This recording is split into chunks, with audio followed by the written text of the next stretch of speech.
Hi, I'm Chris Reese, Director of Ben Studio. Let's start by talking about what your goals were heading into Days Gone. We wanted to come up with something unique, something exciting, something that nobody's really sort of played or experienced before.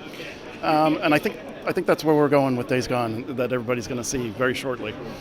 What differentiates the creatures in this game from zombies people are used to? The first thing about them is they're not actually dead. They're actually alive. They've transformed. They're more animalistic with their approach. They have to eat like humans have to. They are sensitive to light, so they typically come out. They're nocturnal mostly.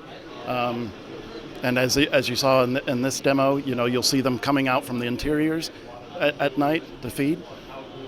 When it comes to this game, talk about what it's been like developing it for 4K and HDR, starting with 4K. Yeah, it's been great. So as soon as we got it up and running, got the increase in resolution, we were seeing details that we had never seen before, and our art team was just super excited. It's like I had our lead character artist come in. He's like, "Oh my gosh, I can actually see the stitching in Deacon's hat now." So all that work that they had put in, they can actually really see. You guys also have a day-night cycle for the nighttime. What does it open up? Exactly. So, we have a dynamic time of day, and as you saw in the demo. So again, that feeds into a lot of gameplay. The world becomes even more dangerous when it gets dark, So for HDR, what this has really allowed us to do is get a lot more clarity in the scene, visual clarity. And we have a lot of interior and exterior, because it's an open world, so you're always going in, searching things in buildings.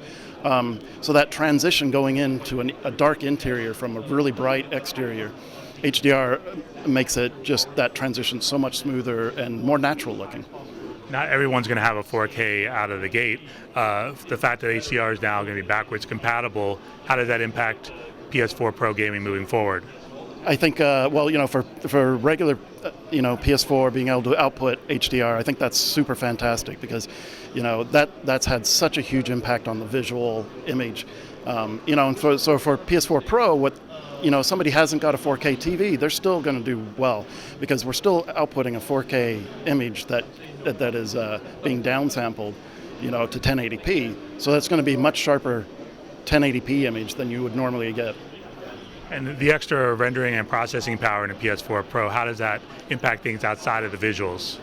It just gives us a boost, right? I mean, a lot of it is dedicated, obviously, to help with the 4K and HDR processing, but it just provides us more power, to do a lot more things. How big of a jump do you feel 4K is from traditional gaming if you look back at the history of the video game business? I think it's huge. I mean, just the visual clarity, just the detail that you can now see. It's just, for me personally, it's fantastic. I can't not see stuff in 4K now.